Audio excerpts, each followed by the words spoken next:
स्वागत है आप सभी का शंकर सर की क्लास में। आज मैं आपको बताने वाला हूँ बिजनेस मैथमेटिक्स में अनुपात चैप्टर से क्या क्या इंपॉर्टेंट प्रश्न आएंगे।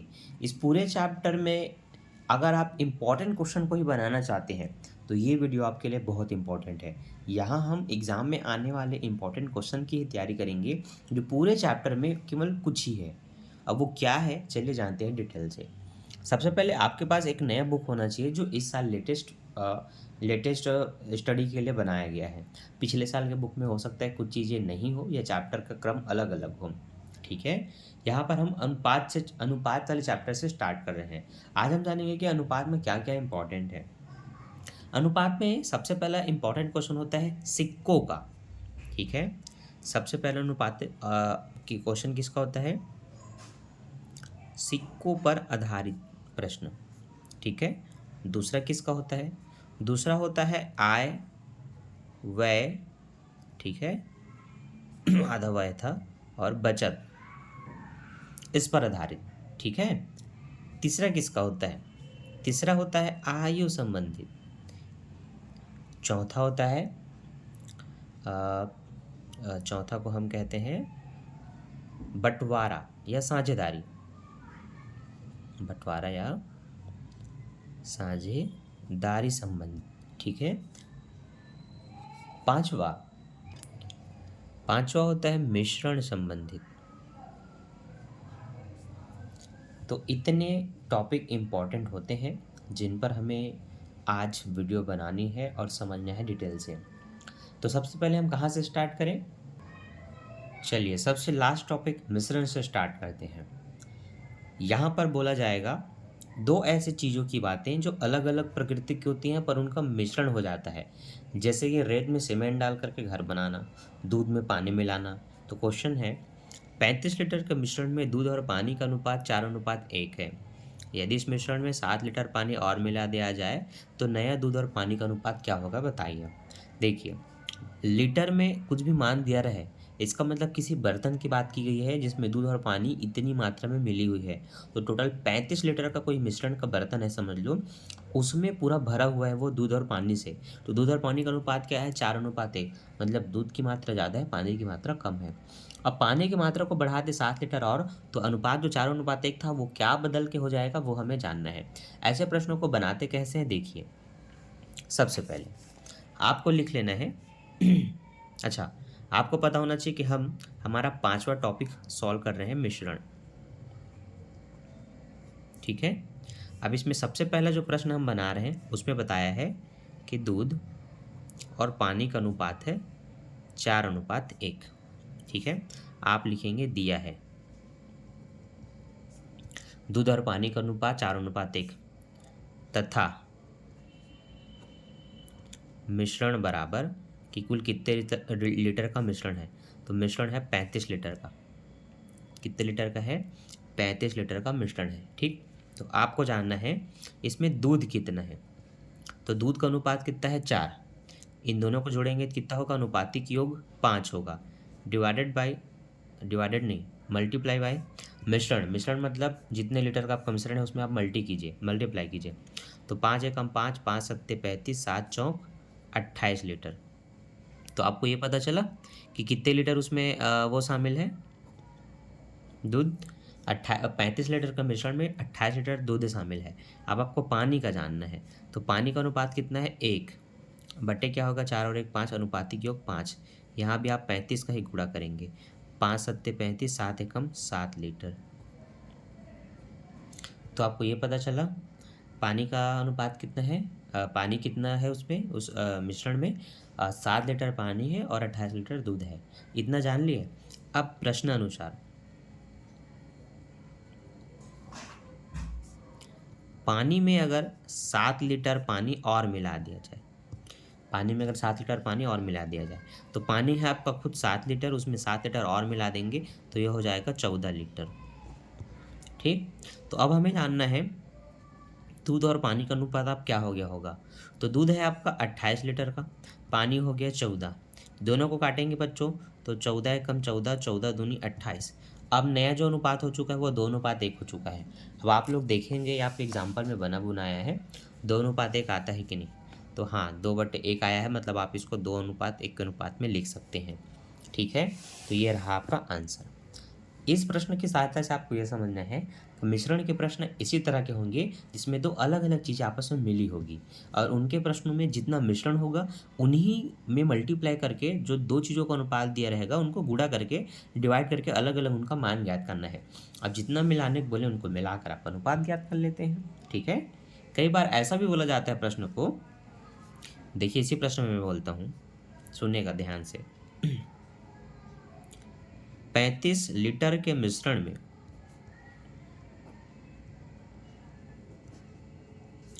दूध और पानी का अनुपात 4:1 है। ठीक है, इस मिश्रण में कितना लीटर पानी और मिला दें, पानी और मिला दिया जाए ताकि नए मिश्रण का अनुपात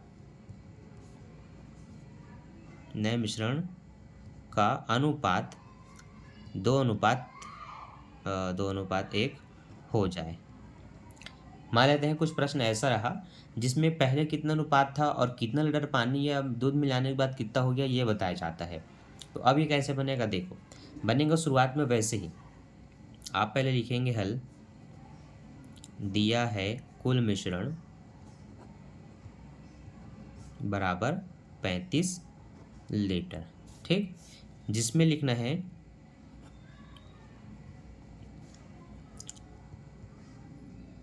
दूध और पानी का जो अनुपात है वो है 4:1। ठीक है, तब इसमें दूध कितना है अगर ये हमें जानना है। ठीक है, दूध में बड़ा मात्रा रहता है, मैं मात्राएं भूल जाता हूँ। 4/5 गुणित 35, 5 सत्ते 35, 7 चौ 28 लीटर।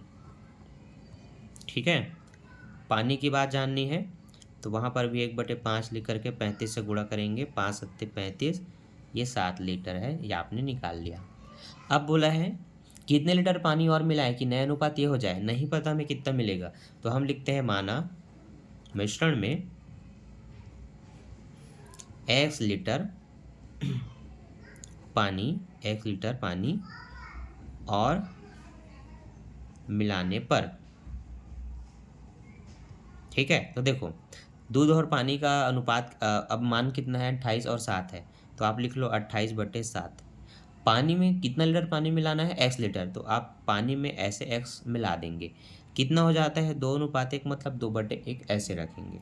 अब यहाँ से कैसे बनेगा, तिर्यक गुणा होकर के बनेगा। ठीक है, तिर्यक गुणा मतलब चलिए मैं ऊपर आपको बताता हूँ।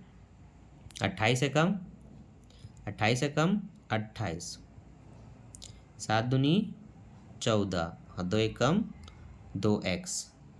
अब +14 इधर आ क्या हो जाएगा, -14, और यहाँ रहेगा सिर्फ 2x। अब 28 में 14 घटाइए और बताइए कितना होगा। ठीक है, तो देखिए अब अगर इन दोनों घटाते हैं तो 8 में 4 गया 4 बचेगा, और 2 में 1 गया 1 बचेगा। अभी जो 2x था उसका 2 आ जाएगा इसके नीचे, तो x बराबर 2 सत्ते 14, x का मान निकला 7। अतः आप बता सकते हैं कि इस मिश्रण में 7 लीटर पानी और मिलाया गया जिससे नया अनुपात 2:1 हो गया था। ठीक, तो ऐसे दोहरे प्रश्न आते हैं जिसमें एक में बता देगा कितने लीटर पानी मिलाया है, एक में नहीं बताएगा कितना मिलाना है और अनुपात दे दिया रहेगा कि इतना हो जाता है। तो ऐसे दोनों प्रश्न आपसे बनने चाहिए। ठीक, चलिए अब हम सीखते हैं हमारा अगला टॉपिक जो कि है बंटवारे या साझेदारी का, जो कि बहुत सरल है, ध्यान देना। इसमें इस तरह से क्वेश्चन बताया जाता है, जैसे मैं आपको यहाँ लिख करके समझा रहा हूँ, तो सभी बच्चे ध्यान देंगे थोड़ा। अगर मैंने कहा कि ABC को 40,000 रुपये को 7:2:1 के अनुपात में बांटे तो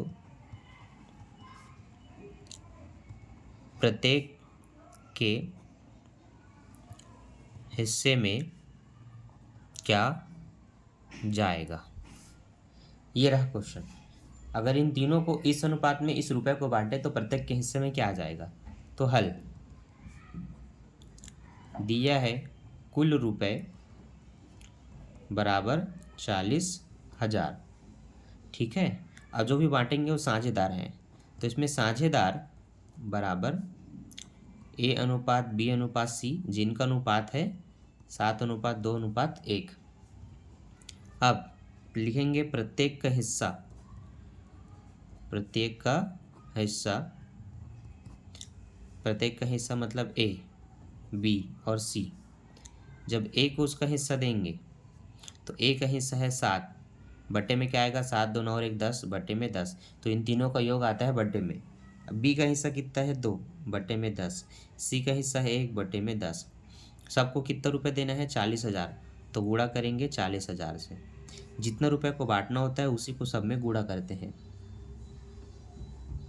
ठीक, और अब निकालेंगे इनका आंसर इनके सामने।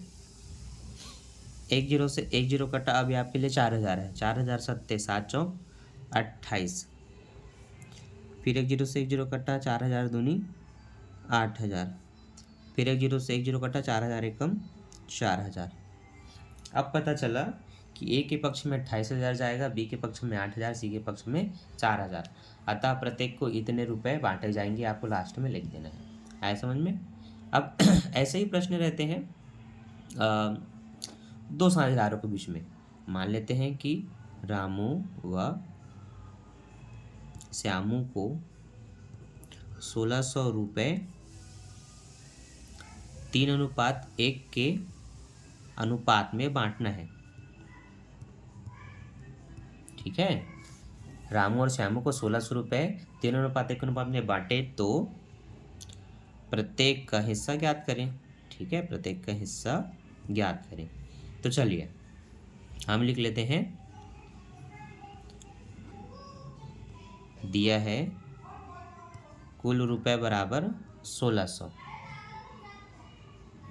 रामू और श्यामू का अनुपात 3:1। ठीक है, जिसमें रामू का हिस्सा निकालना है तो 3/4 लिख देना, और श्यामू का निकालना है तो 1/4 लिख लेना है। 1,600 4 चौक 16, 4 एकम 4 2 0, 4 चौक 16, 4 दिया 12 2 0।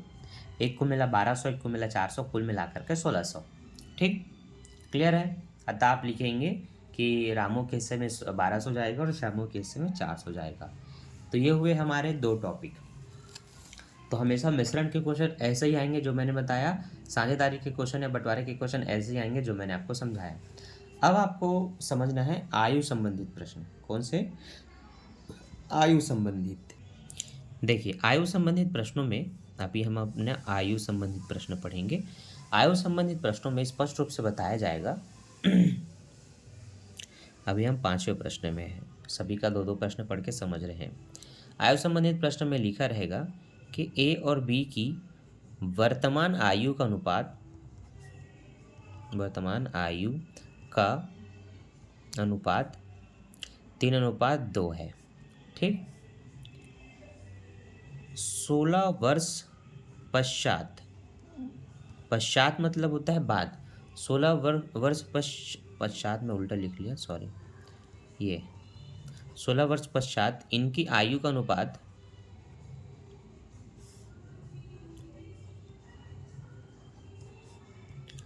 5:4 हो जाता है।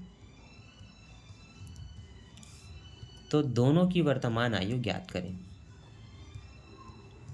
ये रहता है प्रश्न कि बताया जाएगा कि अभी उनका वर्तमान आयु का अनुपात कितना है, कितने वर्ष पश्चात कितना हो जाता है, तो अभी वर्तमान आयु ज्ञात करें। ठीक है, ऐसे प्रश्नों में सबसे पहले लिखना, माना जो भी दो व्यक्ति हैं उनका नाम, ए व बी की वर्तमान आयु x वर्ष है। माना ए और बी की वर्तमान आयु क्या है, x वर्ष है। तब इनका वर्तमान आयु का अनुपात अगर पता हो इस तरह से, तो उसमें x का गुणा कर दो, तो एक हो जाएगा 3x और एक हो जाएगा 2x। ठीक है, तो प्रश्नानुसार फिर लिखना। प्रश्नानुसार क्या होता है, 16 वर्ष पश्चात इनका अनुपात इतना हो जाता है। तो 16 वर्ष, तो इसी में जो आपने यहाँ लिखा है इसको बट्टे में लिखेंगे। 16 वर्ष पश्चात बोले या बाद बोले, तो जितने वर्ष पश्चात बोला जाएगा उसको इसमें जोड़ना होता है दोनों पक्षों में। अभी इनकी आयु समझ लीजिए 3 और 2 वर्ष के, 16 साल बाद कितने के हो जाएंगे तो आप उसमें जोड़ के बताएंगे ना, 16 + 3 ये इतने के हो जाएंगे। उसी तरह से जितने वर्ष बाद बोला जाता है उसको जोड़ते हैं, बराबर जितना हो जाता है उसको आप इस तरह से बराबर के इस पार रखते हैं। अब इनका तिर्यक गुणा होकर के इन क्वेश्चन को हम बनाते हैं ऐसे तिर्यक गुणा। तो 3x + 16 के साथ गुणा होगा 4 का, और 2x + 16 के साथ गुणा होगा 5 का। जब हमें ये पता है तो चलिए हम गुणा कर लेते हैं। 4 तिया ये 12x, 16 चौके 64। और हो सकता है बहुत सारे बच्चों को ये क्वेश्चन बनाना आता होगा, लेकिन ये सभी बच्चों के लिए इम्पॉर्टेंट है क्योंकि इसमें हर तरह के क्वेश्चन हैं जो अनुपात से पूछे जाते हैं। ठीक है, इसका बेसिक अगर आप सीख लेते हैं, एग्जाम्पल बना करके देखते हैं, तो आप प्रिपेयर हो जाते हैं अनुपात के क्वेश्चन बनाने के लिए अपने एग्जाम में। फिर आप सेमेस्टर वाले बच्चे हों या फाइनल एग्जाम दिलाने वाले बच्चे हों। तो 5 दूनी इनको गुणा करेंगे तो 10 होगा, और 16 पंचे 80 होगा। अब 12x में हम 10x को घटाएंगे इधर ला करके, प्लस 10x इधर आ जाएगा तो -10x हो जाएगा। अब यहाँ जो 80 है वो यहीं रहेगा, प्लस 64 इधर आके हो जाएगा -64। अब 12x में 10x घटाएंगे बच्चों तो 2x बचेगा। 80 में आपको 60 घटाना है पहले, 20 बचेगा, 20 में 4 गया तो 16 बचेगा। अब x बराबर 16 बट्टे आप लिखेंगे यहाँ 2, तो 2 एकम 2, 2 अट्ठे 16, x का मान कितना निकला 8 निकला। ठीक है, आपको आंसर पता चला। बनाते कैसे हैं, तो सबसे पहले जो भी अनुपात दिया जाएगा आपको उसको x मान लेना है पहले, वर्तमान आयु का अनुपात x, वर्तमान आयु के अनुपात में x का गुणा करके ऐसे कर लेना है। इनको हमेशा बट्टे में लिखना है। जितने वर्ष बाद बोले तो प्लस करो, पहले बोलेगा पूर्व तो माइनस करना, जितना हो जाता है उनको बराबर की तरफ रखना। तिर्यक गुणा होना है तो आप जमाना इन दोनों को एक साथ, इन दोनों को एक साथ। अब गुणा करो, 4 तिया 12, 4 चौक 16, और 16 चौक 64, 5 दूनी 10, और 16 पंचे 80। x को हमेशा एक तरफ करना, तो प्लस से इधर आके माइनस होगा, और माइनस रहता तो प्लस हो जाता। प्लस 64 इधर आके -64 हुआ, 80 में 64 गया 16 बचा, 12x में 10x गया 2x बचा, 2 आया नीचे, तो 16 का आधा 8 होता है। हमने x समान 8 निकाला। अब हमें जानना है कि a कितने वर्ष का और b कितने वर्ष का, तो लिखेंगे तब दोनों की वर्तमान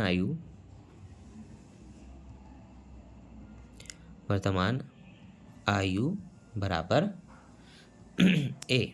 ए का हिस्सा था 3x, आपको x का मान पता चल गया 8, तो वो हो गया 24 वर्ष का। b था 2x, आपको x का मान पता चल गया 8, 8 दूनी 16, तो b कितने वर्ष का है 16 वर्ष का।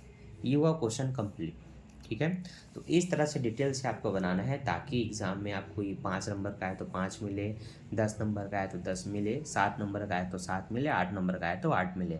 अभी न्यू पैटर्न के हिसाब से क्या होगा कोई कंफर्म नहीं है। पहले जैसा आ रहा है कि कुछ नया बदलाव हो रहा है। नया तो मेरे हिसाब से हर एक चैप्टर से 5-5 नंबर के प्रैक्टिकल और एक थ्योरी आनी चाहिए, ये होना चाहिए अभी के नए सिलेबस के हिसाब से, लेकिन नहीं हुआ तो कोई बात नहीं, बाकी तो मैं आपको दोनों तरीके से तैयारी करवा रहा हूँ। ठीक है, चलिए ये आपने सीख लिया आयु संबंधित प्रश्न। अच्छा, इसी में एक और होता है क्या कि अगर पूर्व बोल दे तो कैसे करेंगे सर, वो भी बता दीजिए। तो चलिए उसको भी देख लीजिए। चलिए, यदि x व y की वर्तमान आयु का अनुपात 7:3 है तथा 10 वर्ष पूर्व इनकी आयु का अनुपात 5:1 थी, तो वर्तमान आयु ज्ञात करें। वर्तमान आयु ज्ञात करें, ऐसे होंगे आपके प्रश्न। ठीक, चलिए बनाते हैं। माना x व y की वर्तमान आयु, अच्छा अब x y है तो x तो नहीं मान सकते है ना, तो कुछ भी मान सकते हैं। तो मान लेते हैं, मैंने माना a वर्ष है, माना दोनों की वर्तमान आयु क्या है a वर्ष है। अब जो भी आपने यहाँ माना है उसमें वर्तमान आयु के अनुपात का इसका गुणा होता है, तो लिखेंगे तब वर्तमान आयु बराबर 7:3। यहाँ हम a का मल्टीप्लाई करेंगे, तो आप इसको स्मॉल ए भी बना सकते हैं, तो चलो ऐसे ही रख दीजिए, कोई दिक्कत नहीं है। तो 7a अनुपात ये हो जाएगा 3a। अब ये देखने में थोड़ा ऑकवर्ड लगेगा क्योंकि हमने x तो पहले प्रश्न में ही दे दिया, कोई बात नहीं, बन जाएगा, लेकिन प्रश्नानुसार लिखेंगे। फिर क्रम को याद रखना है कि कैसे पिछला बना था और ये भी कैसे बन रहा है। प्रश्नानुसार क्या बोला है, 10 वर्ष पूर्व इतना था, 10 वर्ष पूर्व की आयु का अनुपात बराबर 5:1। तो 10 वर्ष पूर्व मतलब 7a/3a, दोनों में आप 10 घटा देंगे, जितना हो जाता है उसको आप यहाँ रखेंगे इस तरह से। ठीक, अब बनाएंगे तो इन दोनों का गुणा होगा तो 7 एकम 7a, 10 एकम 10 हो जाएगा। 5 के साथ इनका गुणा होगा, तो चलिए हम अगले स्टेप में करते हैं। ये तो आपका ऐसे ही रहेगा, आपको पता है 5 दिया, ये 15 हो जाएगा, 10 पंचे 50 हो जाएगा। ठीक, आप -50 को इधर ले आइए तो ये आपका क्या हो जाएगा, +50 हो जाएगा। +7a को इधर ले आइए तो यह क्या हो जाएगा आपका, -7a हो जाएगा। अब आप दोनों को घटाएंगे तो यहाँ 40 बचेगा, इन दोनों को घटाएंगे 15 में 7, तो यहाँ पर आपका 8a बचेगा। अब आपको 8 को पक्षांतर कर देना है, तो 40 के बट्टे में 8 आएगा और 8 पंचे 40 होता है, तो एक का मान निकला 5। आप लिखेंगे अतः x की वर्तमान आयु, उस समय उसका अनुपात था 7a और आपको a का मान पता चल गया है 5, तो 7 पंचे 35 वर्ष का है वो, है ना। फिर आप लिखेंगे y की वर्तमान आयु, उसका था 3a और आपको a का मान पता चल गया 5 5 दिया 15 वर्ष। वह कितने वर्ष का है, वो 15 वर्ष का है। ये आपने बनाया अपना कंप्लीट क्वेश्चन। ठीक है, तो इस तरह से आपको डिटेल से बनाना आना चाहिए ताकि आपको एक बेहतर नंबर मिल सके। अगर एग्ज़ाम में 5 में आया तो 5 में 5 मिलेगा, 8 आया तो 8 में 8 मिलेगा, 15 नंबर का आया तो 15 में 15 मिलेगा। ठीक है, तो इस तरह से आपको बनाना है। हमारा अगला टॉपिक क्या था, हम भूलेंगे नहीं, हमें लाइन से सारे टॉपिक बनाने हैं। हमने मिश्रण कर लिया, हमने साझेदारी बंटवारा भी कर लिया, हमने आयु भी देख लिया। अब हमें आय व्यय को देखना है। ठीक है, आय व्यय बचत पर आधारित प्रश्न है। चलिए देखिए इसको। पेज नंबर 52 में ये आपका एक उदाहरण है जो इम्पॉर्टेंट है आपके एग्ज़ाम के लिए। इम्पॉर्टेंट क्यों है वो आपको थोड़ी देर बाद पता चलेगा। देखो, प्रश्न में बोला है अरविंद और नवीन की आयो तथा व्ययो तथा बचत का अनुपात क्रमशः 5:3, 8:5 तथा 2:1 है। पहला ही लाइन कंफ्यूज कर देता है, कई बच्चों को यही समझ नहीं आएगा कि आय का अनुपात क्या है, व्यय का अनुपात क्या है, बचत का क्या है, इसमें थोड़ा सा कन्फ्यूजन होता है। दूसरा, जब संयुक्त बचत दे दी गई हो तो बच्चे या तो दोनों का 3600 रुपये मतलब जितना दे उतना मान लेते हैं, या तो फिर थोड़ा सा इसमें ट्रिकी चीज़ है कि क्या होगा, तो वो चीज़ें बनाने के बाद ही आपको समझ में आती हैं। तो चलिए मैं आपको क्लियरली समझाता हूँ।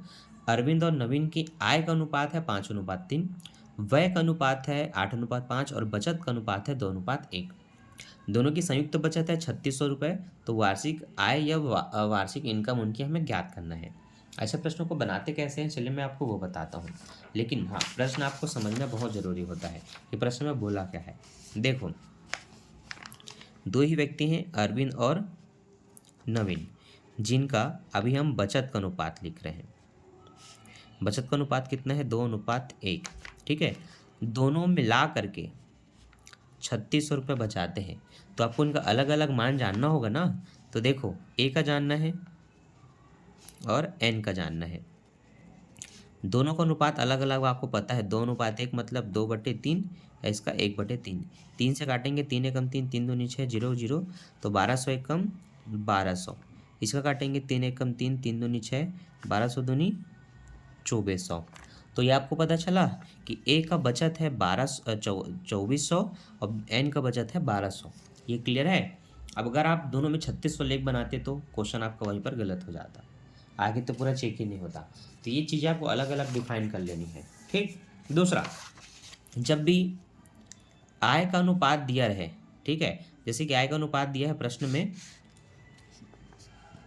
5:3, तो प्रत्येक की आय को x मान करके उसमें x का गुणा करके इसको x के रूप में लिख लेना है इस तरह से कि माना इनकी इनकम x है तो x का अनुपात के तब आय बराबर 5x और 3x लिख लेना है। ठीक, अब जमाते कैसे हैं उसके लिए आपको सूत्र पता होना चाहिए। सूत्र होता है आय बराबर बचत प्लस खर्च। आदमी जितना बचत करता है जितना खर्च करता है दोनों जोड़ लेगा तो आय पता चल जाएगा। अब अगर सिर्फ बचत जानना है तो जितना कमाता है उसमें से जितना वो उड़ाता है उन दोनों को घटा दो तो पता चल जाएगा उनकी बचत। खर्च जानना है तो जो भी उनकी आय होगी उसमें से बचत को घटा दो तो खर्च पता चल जाएगा।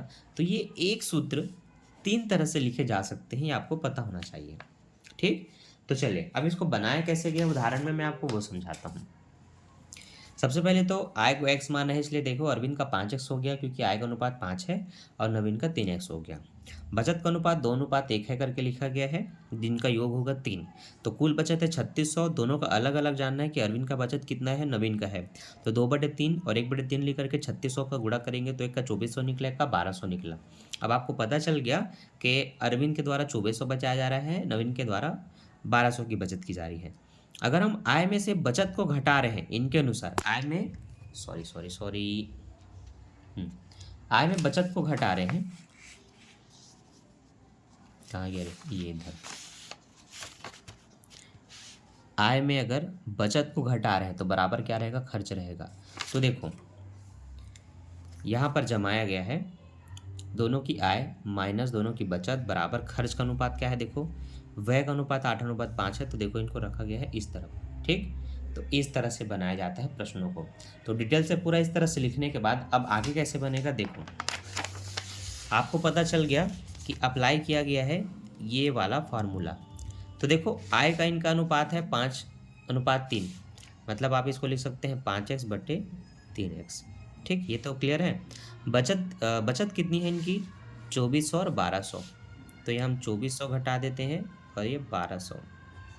कितना है इनका व्यय का अनुपात 8:5 है ना, तो ये 8/5 रख दिया। अब देखो ये कैसे बनता है, मैं वीडियो को थोड़ा सा बड़ा कर लेता हूँ, जूम कर लेता हूँ। ठीक है, हाँ ठीक,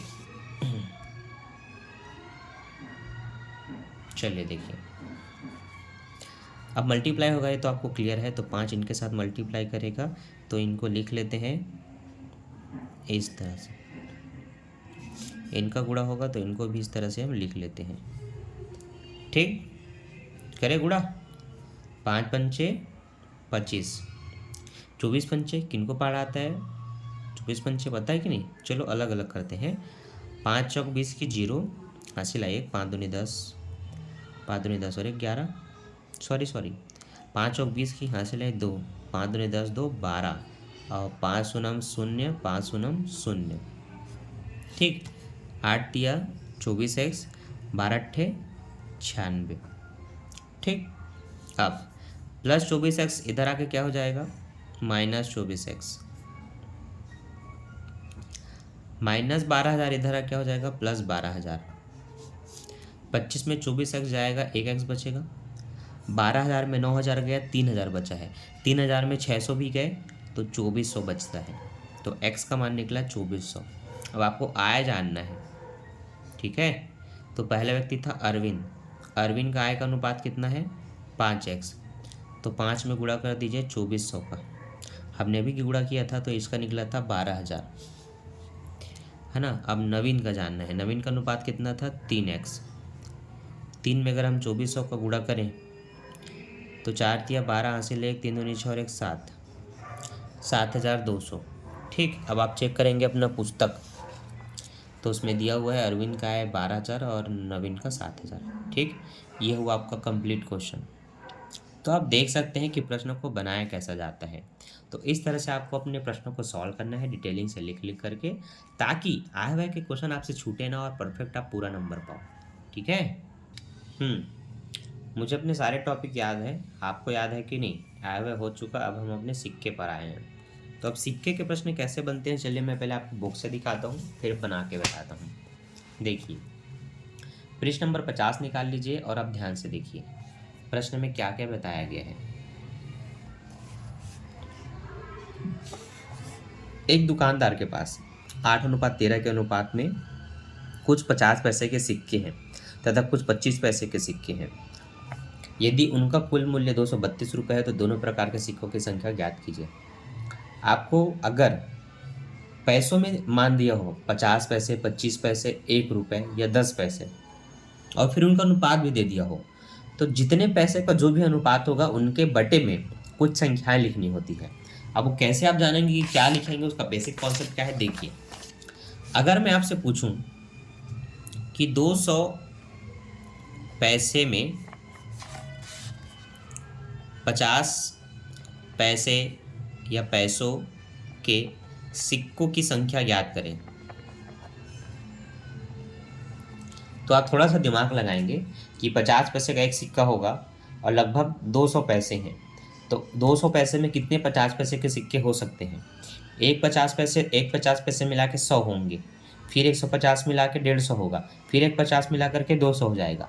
तो आप ये कह सकते हैं कि 200 पैसे में 50 पैसों के कितने सिक्के हैं, 4 सिक्के हैं।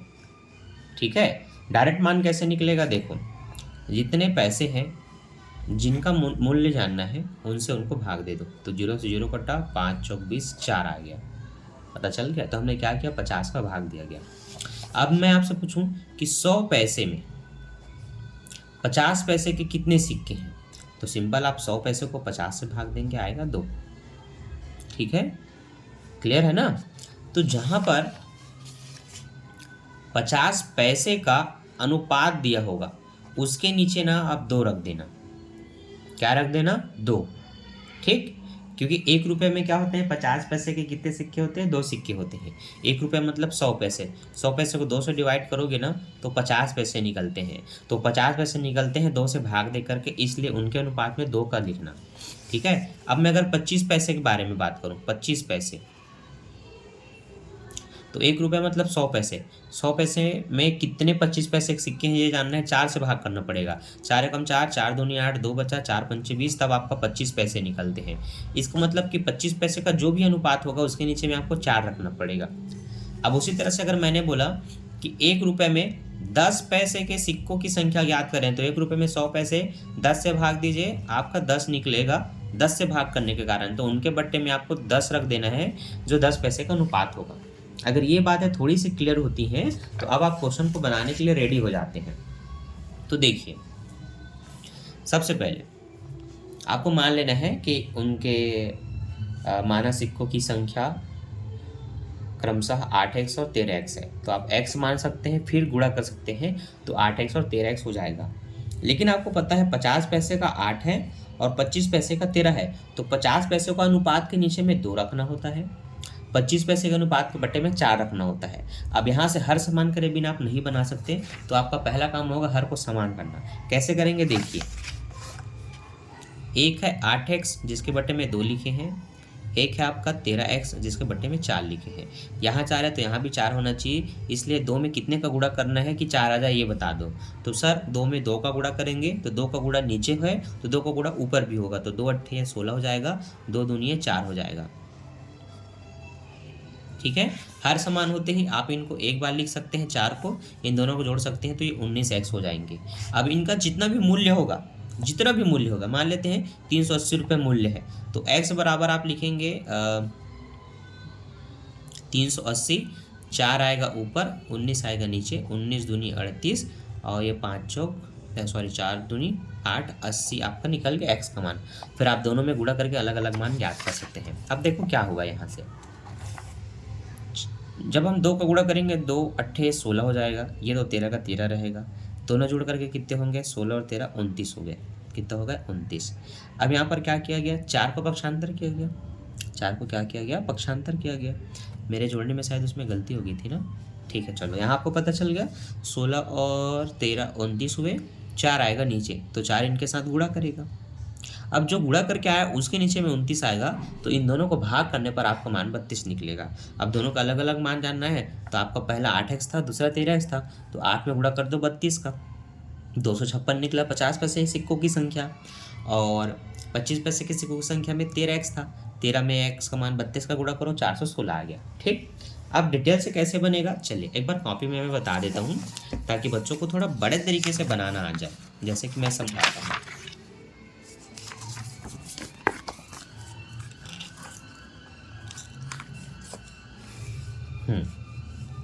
चलिए, तो सभी बच्चे रेडी रहें। सबसे पहले लिखना है, दिया है 50 पैसे व 25 पैसे के सिक्कों का अनुपात बराबर 8 और 13 तथा कुल रुपए, है ना, रुपए दिया था ना, कुल रुपए 232 माना 50 पैसे व 25 पैसे के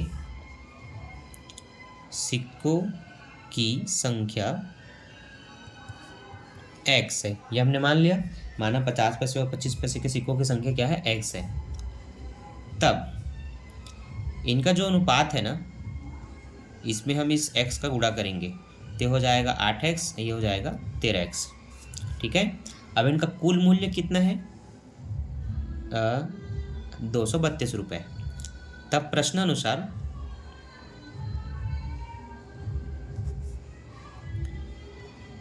दोनों सिक्कों का योग बराबर 232। तो हम 8x बटे 2 लिख देंगे और 13x बटे 4 लिख देंगे, बराबर लिखेंगे 232। अब ऐसा क्यों कि ये भी बताता हूँ। अगर ये जो मान दिया है, अगर ये रुपए में नहीं होता तो बटे में 4 नहीं करते।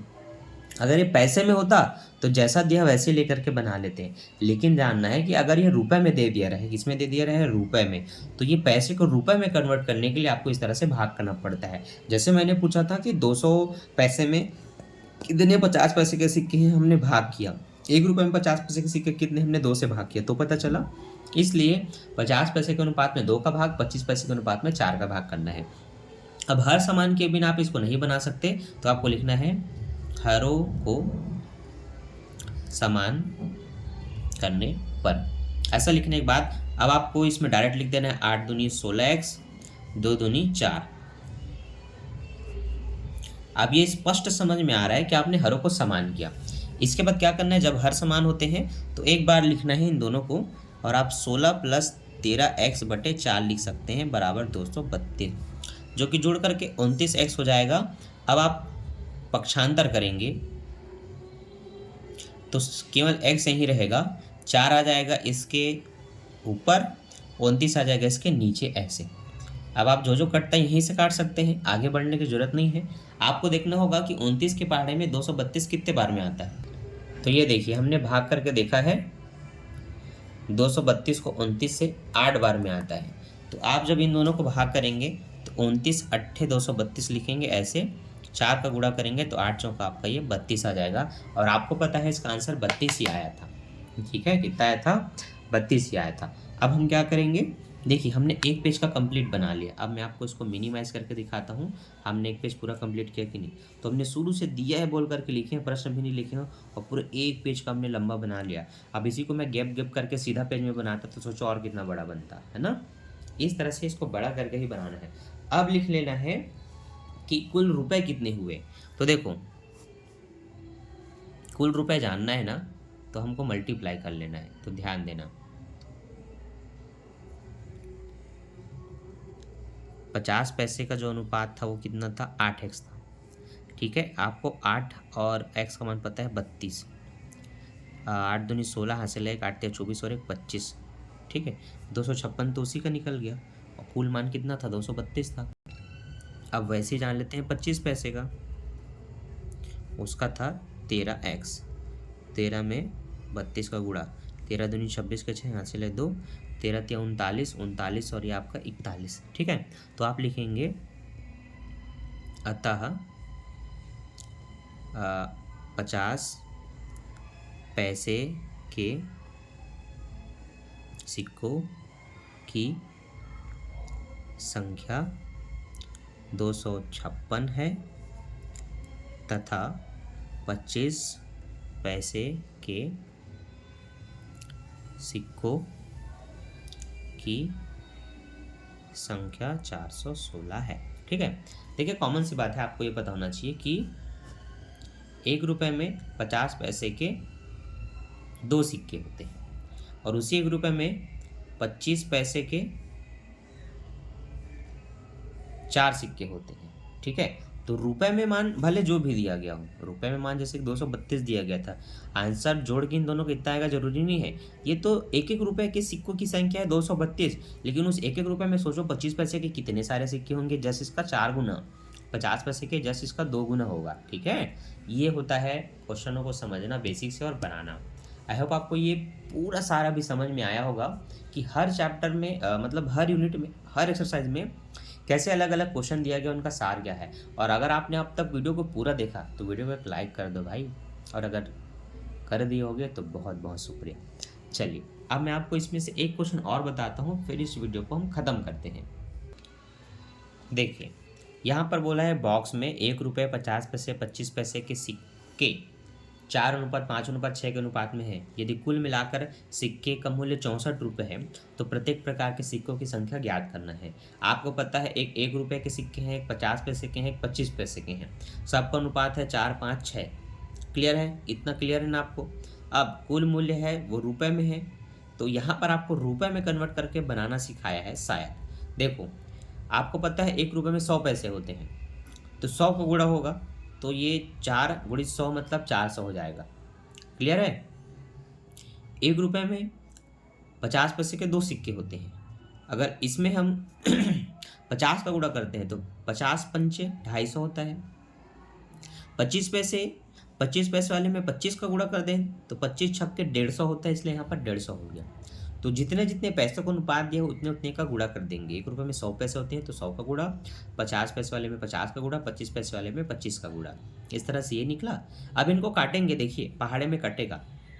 50 दिया 150 तो इसलिए 3 आया, 50 पंजे 250, 50 अट्ठे 400। तो जब इनको 50 से काटेंगे, या फिर पहले एक एक जीरो करके काट सकते हो, फिर 5 दिया 15, ठीक है, 5 पंचे 25, 5 अट्ठे 40 कट जाएगा। तो आपके पास आया 8 5 3, कितना आया 8 5 3, जिनका योग कितना होगा 16 होगा। अब आपको इस तरह से बांटना है तो आपको क्या लिख लेना है, जब आप 1 रुपये का निकालेंगे तो 8/16, जब आप 50 पैसे का निकालेंगे तो 5/16, जब आप 3 रुपये का 25 पैसे का निकालेंगे तो 3/16। कुल रुपए है 64। तो देखो इन सबको पैसे में कन्वर्ट करके बनाया है, तो रुपए को पैसे में कन्वर्ट करना होगा। तो 64 में 100 का गुणा करो, तो 64 में जब आप 100 का गुणा करेंगे तो ये हो जाएगा 64 पैसे, मतलब 6400 पैसे। इसलिए देखो यहाँ पर 6400 पैसे लिखा है। क्लियर है, लेकिन याद रहे ये रुपए में था, इसलिए बट्टे में आपको 100 लिख करके बनाना होगा। ठीक है, अब आपको यहाँ से 2 जीरो से 2 जीरो ऐसे कट कर लेना है। 16 चौक 64 और 8 चौक 32 आएगा। ठीक है, एक हमने बनाया था रुपए के हिसाब से, ये हम बना रहे हैं पैसे के हिसाब से, इसलिए इनको समझना जरूरी है। ठीक, तो जब आप पैसे में कन्वर्ट करेंगे तो बट्टे में 100 भी लिखना जरूरी है, ताकि आपको पता चले आया कैसे था। 100 से गुणा करके, इसलिए डिवाइडेड बाय 100 भी करना है। सेम 16 चौक 64 होगा, 16 चौक 64 आपका, फिर ये 400 बचेगा। 0 से 0 काटेंगे, फिर 40 को 5 से भाग देंगे, 8 8 पंजे 40 हो जाएगा। उसी तरह से फिर 16 चौक 64, 400 बचेगा। 25 और 400 को आप काटेंगे, जो आएगा उसको 3 से गुणा करेंगे, आपका 48 आ जाएगा। इस तरह से आपने सभी का संख्या अलग अलग निकाल लिया। मुझे उम्मीद है आप इनकी सहायता से अगर इन 2 क्वेश्चन को समझ गए तो कोई सा भी क्वेश्चन बना सकते हैं। ठीक है, किसी भी क्वेश्चन में आपको कोई भी दिक्कत या डाउट नहीं होगा बनाने के लिए। बस एक उदाहरण नंबर 3 में समझा देता हूँ, इसके बाद हमारा ये वीडियो यहाँ पर कंप्लीट हो जाएगा। तो चलिए सुनते हैं, समझते हैं और बनाते हैं। एक बैग में 1 रुपये 50 पैसे 10 पैसे के सिक्के हैं। 1 रुपये 50 पैसे 10 पैसे के, 1 रुपये तथा 50 पैसे के सिक्कों का अनुपात 1 रुपये और 50 पैसे का अनुपात 2:5 है। 50 पैसे और 10 पैसे के सिक्कों का अनुपात 4:9 है। जब अलग अलग मान दे दे 3 चीज़ों का, तब कैसे बनेगा देखो। लिखना है कि कुछ रुपए में है, कुछ 50 पैसे में, कुछ 10 पैसे में है। तो रुपए और 50 पैसे का अनुपात था 2:5, लेकिन 50 पैसे 10 पैसे का अनुपात था 4:9। ऐसे प्रश्नों को बनाते कैसे है ध्यान रखना, मैं आपको यहाँ इजीली तरीके से समझाता हूँ। हमारे प्रश्न में बात हुई है 1 रुपये 50 पैसे और 10 पैसे का। ठीक, देखिए मान लेते हैं कि ये आपका अनुपात है 3:2, ये कुछ दूसरा समझा रहा हूँ मैं, और ये आपका अनुपात है, यहाँ पर मान लेते हैं मैंने 5 दे दिया। तो अब इनका एक्चुअल में एक अनुपात जानना है कि क्या होगा, अलग अलग नहीं। तो पहला काम इसका गुणा इसके साथ करना, तो 4 से कितना होगा 12। दूसरा काम इनका गुणा करना, तो 4 दूनी कितना होगा ये 8। उसके बाद इनका गुणा करना, तो 5 दूनी कितना होगा ये 10। इस तरह से इनका एक अनुपात निकालते हैं, ये इनका ट्रिक होता है। तो इस एरो को याद रखिए, ये ऐसा, ये सॉरी ये और सॉरी यार मैं एरो नहीं बना पा रहा हूँ। देखो ये ऐसा था, ये ऐसा था और ये फिर ऐसा था, ये आपका एरो है। ठीक, चलिए देखिए ये तो पहला काम है जमाने का, रुपए और पैसे का, फिर 50 पैसे और इसका। देखो 2 चौक कितना होगा 8, तो देखो यहाँ 8 है। 5 चौक कितना होगा 20, तो देखो यहाँ 20 है। 5 ने कितना होगा 45, इसलिए देखो 45 है। तो फाइनली इस स्टेज को आपको देखना है कि ये कैसे आया, जो मैंने समझाया था वैसे आया। अब आपको सभी का अनुपात एग्जैक्ट पता है। अब आपको पता है 50 पैसे वाले के बटे में 2 करके बनाना है, 10 पैसे वाले के बटे में 10 करके बनाना है ना। और रुपए में आप कुछ मत करिए। लेकिन जब आपका अनुपात बनेगा तो किस तरह से बनेगा, देखो आपका जो 1 रुपये है 50 पैसे है और 10 पैसे है, इसका अनुपात 8 है, इसका अनुपात 20 है, इसका अनुपात कितना है 45 है। ठीक है, मान लेते हैं सब में आपने x का गुणा भी कर दिया, तो एक हो जाएगा 8x, एक हो जाएगा 20x, एक हो जाएगा 45x। लेकिन याद रहे 50 पैसे वाले के बट्टे में 2, 10 पैसे वाले के बट्टे में 10। अब ये काहे खाली रहे, हर को समान करके बनाते हैं। तो अब इसके बट्टे में भी 10 लाना है, इसके बट्टे में भी 10 लाना है, क्योंकि सबसे बड़ा मान 10 है। तो 10 लाने के लिए इसमें कितने का गुणा होगा 5 और 5 का, इसमें किसका गुणा होगा 10 का। तो ये आपका 80x हो जाएगा, ये आपका 20 पंचे 100x हो जाएगा, ये आपका 45x ही रहेगा। ठीक, क्लियर है, समझ में आ रहा है। ऐसे भी क्वेश्चन बनता है, इसीलिए आप यहाँ पर देख सकते हो ये जो मान थे ना, ये देखो एक 80, 100 और 45 हो चुका है। क्लियर है। अब इनका जो भी मूल्य था उसको आप उधर रखेंगे। अब चूंकि सबके बट्टे में 100 है, तो एक बार आप बट्टे में 100 करके इनका जो भी वैल्यू था ये आप यहाँ रखेंगे। ठीक, जोड़ेंगे सबको, 180 और 45, 180 को हमने 20 दिया, 225 हो जाएगा। तो x बराबर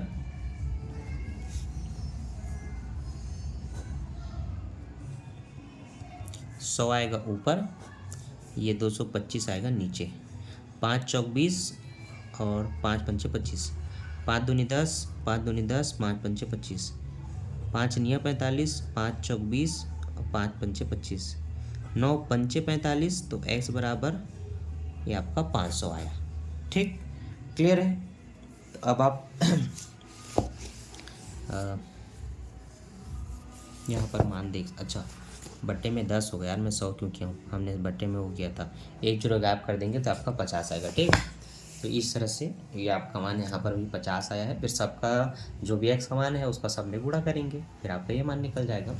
तो इस तरह से इस क्वेश्चन को बनाया गया था। आई होप आप ऐसे क्वेश्चन को भी समझ लिए जो थोड़े से डिफिकल्ट होते हैं। अब इतना बनाने के बाद कुछ भी क्वेश्चन आपसे छूटना नहीं चाहिए, क्वेश्चन बनना चाहिए। फिर ये सब क्वेश्चन आपके लिए हलवा है जो एक्सरसाइज टी में है। तो इन सभी को बनाइए, प्रैक्टिस कीजिए और दोस्तों के साथ शेयर कीजिए, वीडियो को लाइक कीजिए। और अगला किस चैप्टर पर आपको इस तरह का वीडियो चाहिए, सारे इंपॉर्टेंट क्वेश्चन का उस चैप्टर के, वो मुझे कमेंट करके बताना। वीडियो कैसा लगा कमेंट करके बताना, दोस्तों के साथ शेयर करना, वीडियो को लाइक करना। Bye bye, thanks for watching.